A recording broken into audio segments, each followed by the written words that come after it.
Hello students, आप सभी का स्टडी प्लस कोचिंग क्लासेस में स्वागत है। हमें आशा है कि आप लोग स्वस्थ होंगे, मस्त होंगे और अपनी क्लासेस को एक गजब लेवल से तैयार कर रहे होंगे। तो यहाँ पर हमने भी पिछले वीडियो में आप लोगों को मैथ का जो लेसन 1 है उसकी एक्सरसाइज 1.1 के विषय में बताया था। अब हम उसी लेसन की अगली एक्सरसाइज 1.2 को आगे की ओर ले चलते हैं। तो इसका जो पहला क्वेश्चन है इसके विषय में हम आप लोगों को बताएंगे और ये क्वेश्चन बहुत ही इंपॉर्टेंट क्वेश्चन है। ये आपके बोर्ड एग्जाम में आता ही आता है, हर साल जो है ये क्वेश्चन आता है। तो ये क्वेश्चन जो है तुम्हारा दिया गया है कि सिद्ध कीजिए कि √5 एक अपरिमेय संख्या है। यहाँ पे √5 भी दे सकता है, √2 भी दे सकता है, √3 भी दे सकता है, √7 भी दे सकता है। तो कुछ भी हो, क्वेश्चन को हम इसी कॉन्सेप्ट से लगाएंगे। जो हम कॉन्सेप्ट बताने जा रहे हैं बहुत ही आसान कॉन्सेप्ट है, आप लोग इसको समझिएगा।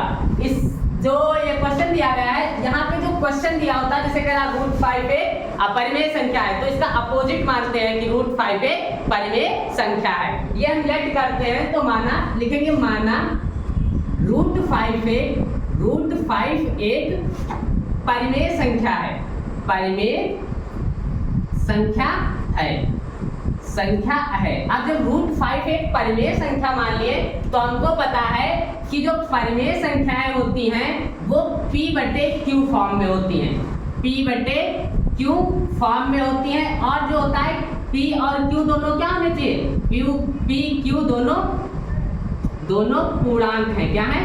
पूर्णांक है। पूर्णांक मतलब पूरे अंक होने चाहिए। ये परिमेय संख्या की जो है प्रॉपर्टी होती है। और Q ≠ 0, Q का मान जो है 0 नहीं होना चाहिए। तो यहाँ से हम जब इसको परिमेय माने हैं कि √5 एक परिमेय संख्या है, तो इसको हम ऐसे लिख सकते हैं √5 P/Q, कि ये जो है संख्या P/Q के रूप में होगी या P/Q फॉर्म में होगी। तो यहाँ से जब हम इसको ये किए तो इसको अगर इधर करेंगे Q को, तो ये क्या मिलेगा, P √5Q। अब यहाँ पे लिखेंगे दोनों पक्षों का वर्ग करने पर, अब दोनों पक्षों का वर्ग करेंगे तो जब इस साइड करेंगे तो P² √5Q का होल स्क्वायर। इसको सॉल्व करेंगे तो क्या बनेगा, P² जब √5 का 2 बार मल्टीप्लाई करेंगे तो 5 बचेगा और Q का मल्टीप्लाई Q²। तो ये क्या हो गया, P² √5Q²। अब यहाँ पे क्या करेंगे, ये जो लिखा तो ये देखो P² जो है इसके फैक्टर में क्या है, 5, तो मतलब P² 5 से विभाजित है। तो यही लिखेंगे कि समीकरण 1 मान लेंगे, समीकरण 1 से लिखेंगे, समीकरण 1 से P² 5 से विभाजित है,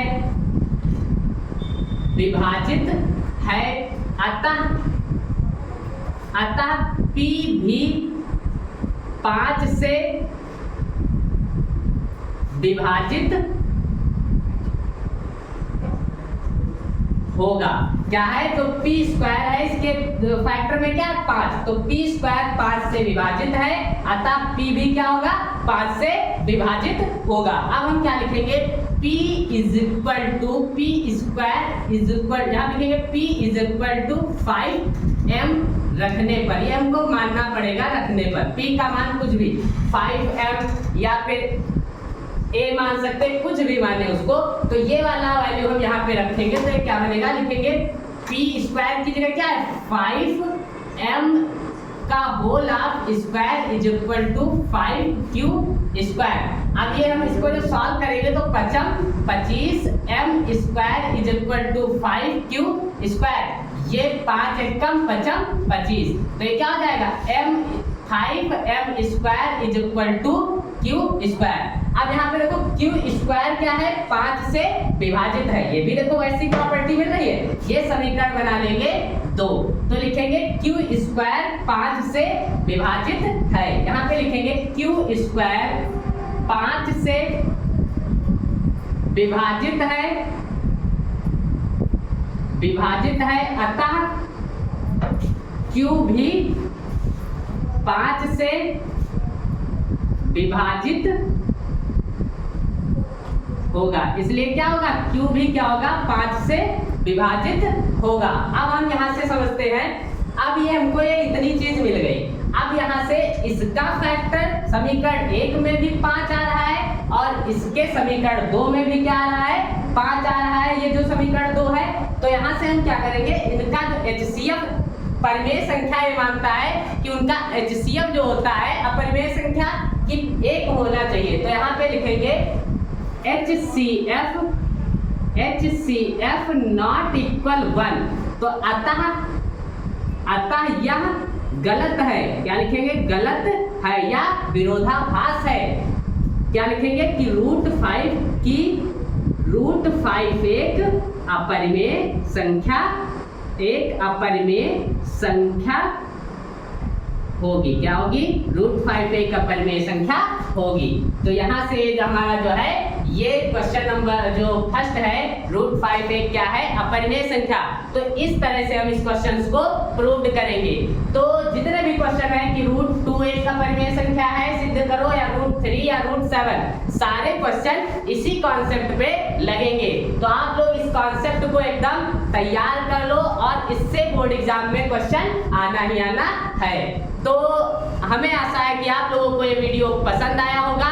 तो आप लोग हमारे चैनल को सब्सक्राइब करिए और वीडियो को लाइक करिए, साथ ही साथ बेल आइकन को दबाना ना भूलें, ताकि आप लोगों को हमारे वीडियो की नोटिफिकेशन सबसे पहले मिल सके। जय हिंद, जय भारत। आप लोग जो है इसका स्क्रीनशॉट कर लीजिए।